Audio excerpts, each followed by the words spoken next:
having spent a year watching Mount Etna, studying her every movement, her every breath, scrutinising seismic charts and obsessively logging onto webcams, we eventually arrived in Sicily once more. Filled with a sort of boyish excitement, we made the now familiar journey across the island, through the busy city of Palermo and along the decaying motorway that cuts through tunnels and spans large riverbeds, to pass the elevated town of Enna and to reach out towards the city of Catania. Buonasera. Buonasera, mi dica. Avete una camera prenotata?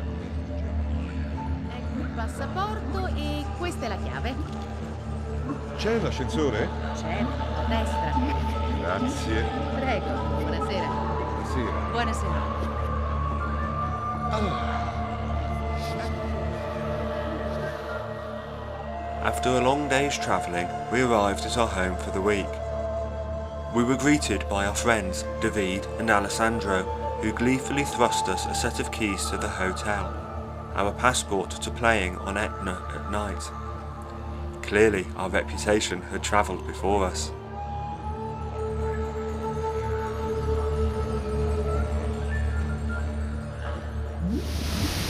It's now about 4:30 in the morning, and for one reason or another decided it would be a good idea to walk up Etna and see the sunrise. It's bloody windy, reasonably cold, and dark.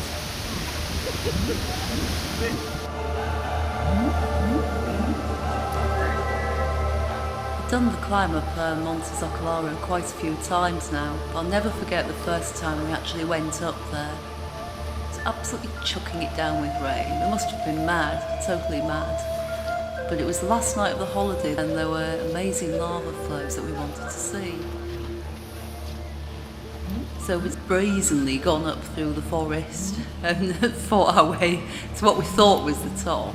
It turned out not to be, just an open area of grassland where the trees cleared.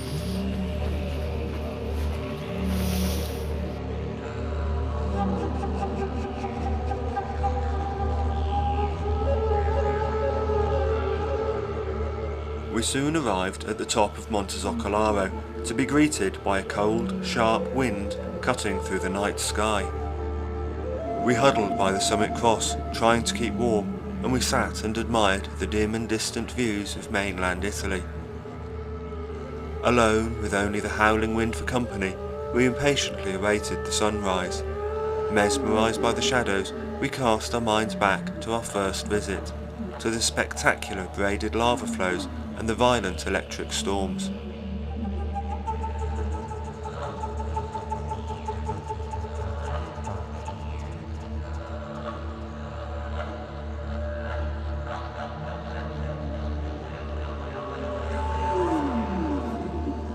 As the first rays from the early morning sun started to warm our chilled bodies, our attention turned towards Etna. Lit up by the ethereal dawn light, the immense and desolate landscape was crowned by the beauty of Etna's summit's craters. Standing there majestically, with a hot breath condensing in the cold morning air, was the object of our obsession.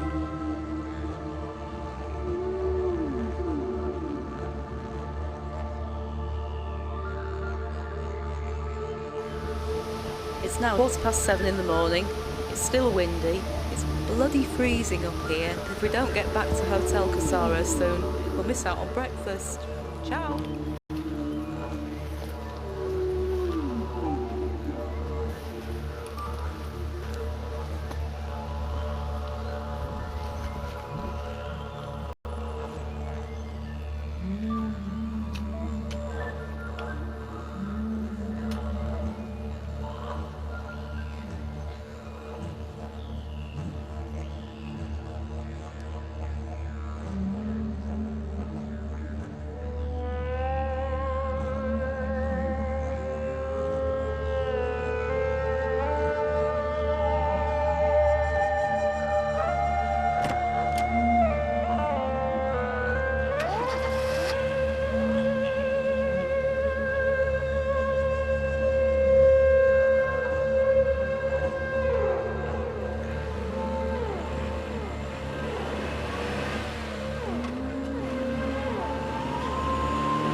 rieti, solo andante, per favore. Grazie, grazie.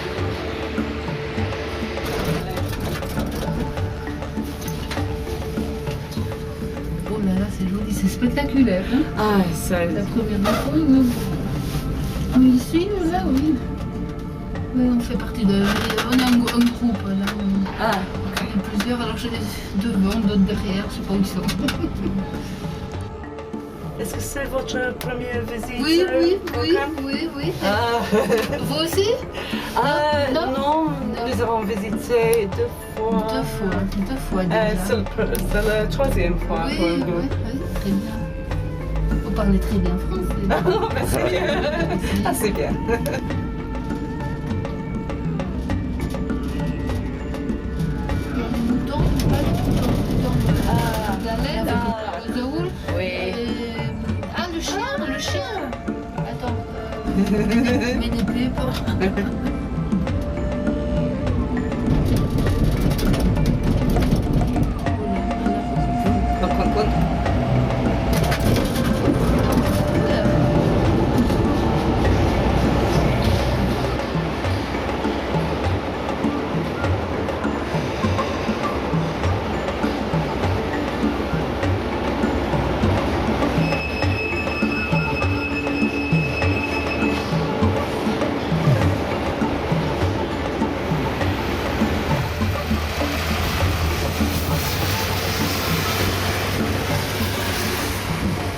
We started the climb to Refugio Alpino as the underdressed tourists in their shorts and flip-flops looked on at us curiously.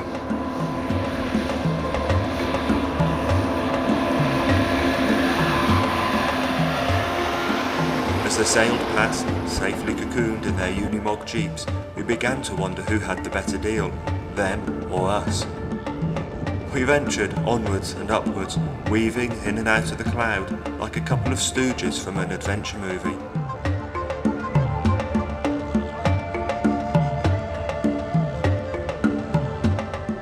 Clambering our way up the ashy slopes of Monte Frumento Supino, we broke through the cloud line to the glorious sun-drenched peaks above. As we skirted around the crater rim, I learnt a valuable lesson in trekking volcano. Paying more attention to the camcorder than to where I was putting my feet, I stumbled and fell, causing me to take a somewhat closer look at the immense crater than I had originally intended.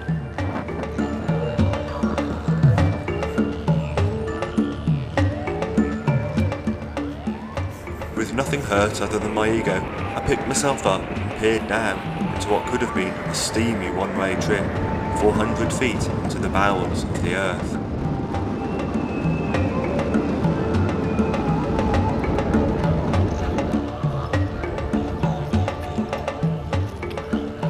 It's the last 300 to 400 metres of the climb that seemed to be the hardest work. To be honest, it was quite reassuring to see that everyone else was puffing and panting away as they too struggled on upwards.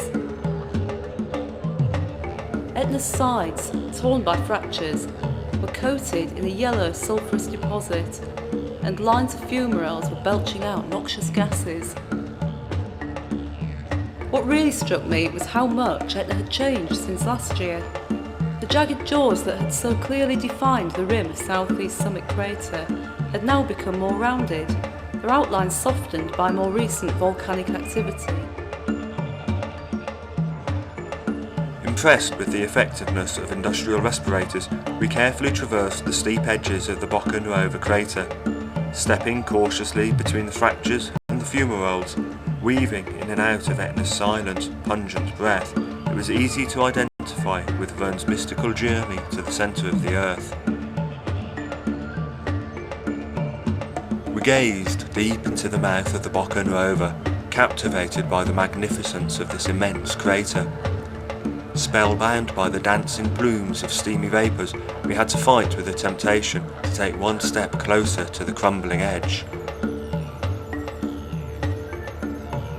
Topping out on Etna is a memorable experience. It somehow makes up for all the effort of getting there. Looking down to the sea, more than 10,000 feet below, you really do get that top-of-the-world feeling. Here, amongst the scattered debris of countless eruptions, you occasionally feel a faint rumbling beneath your feet. This is nature at her most raw, powerful, unpredictable, and fascinating.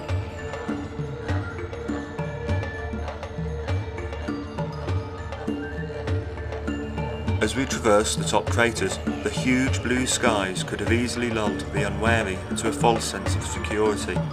But as we glanced northward, it was clear the cloud was rolling in thick and fast. With the weather on the turn, we took one last look into the depths of the Bocca Nuova before choosing to play a safe hand and starting our descent.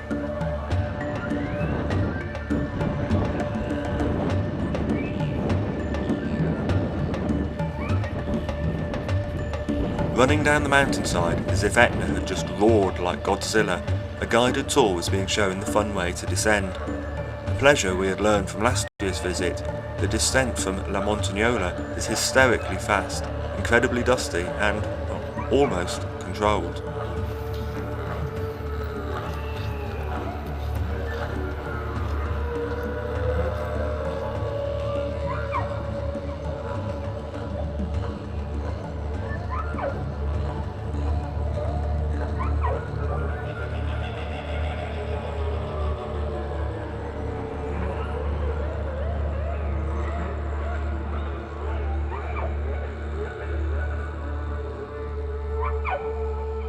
Approaching Refugio Sapienza, we started to be overcome by tiredness and hunger. We chatted and enthused about our long day on the volcano, our exhaustion soon giving way to eager anticipation of the next day's adventures. Relaxing in the evening with a well-earned beer, we were blissfully unaware of the events that were about to unfurl.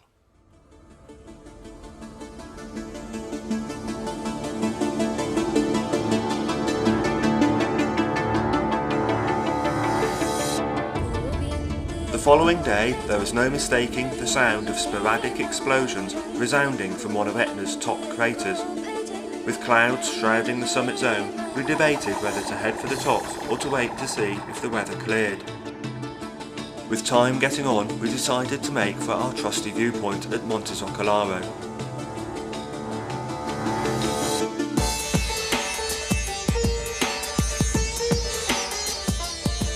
As we climbed the dusty path to the Iron Cross, we could hear the explosions becoming more intense and more frequent.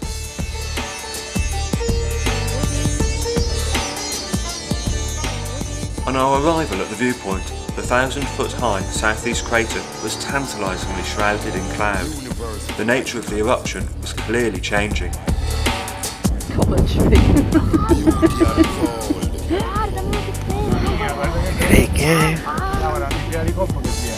We're going to end up starving to death.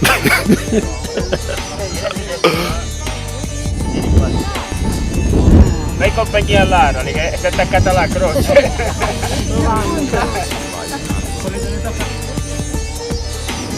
Just gobsmacked.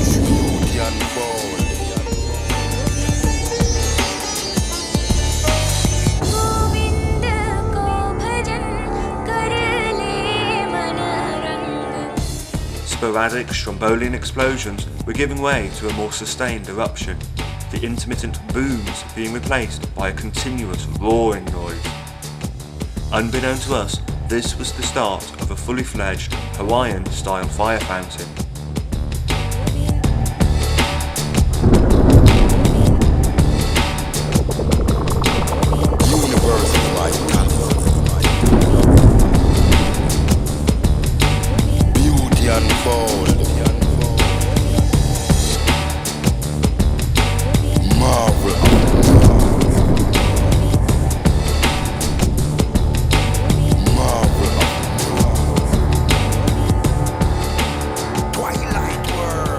Before long, the fire fountain was reaching more than 1,500 feet into the evening sky.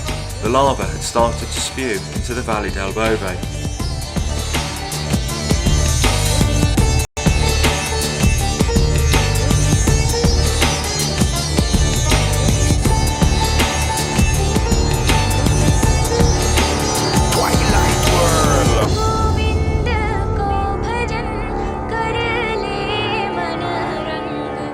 The ash cloud created was over 1 mile high and 5 miles long, necessitating the closure of Catania Airport.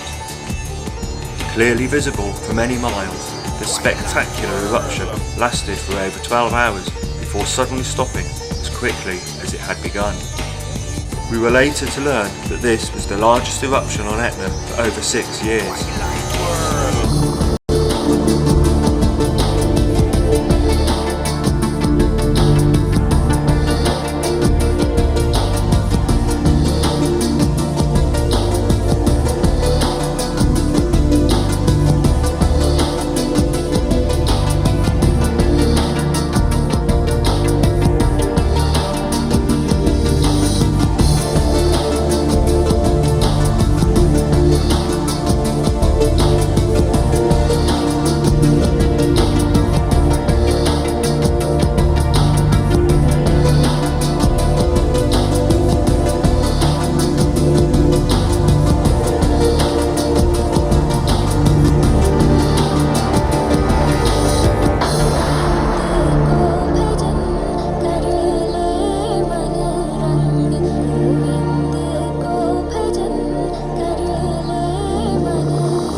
The next few days on Etna were eerily silent.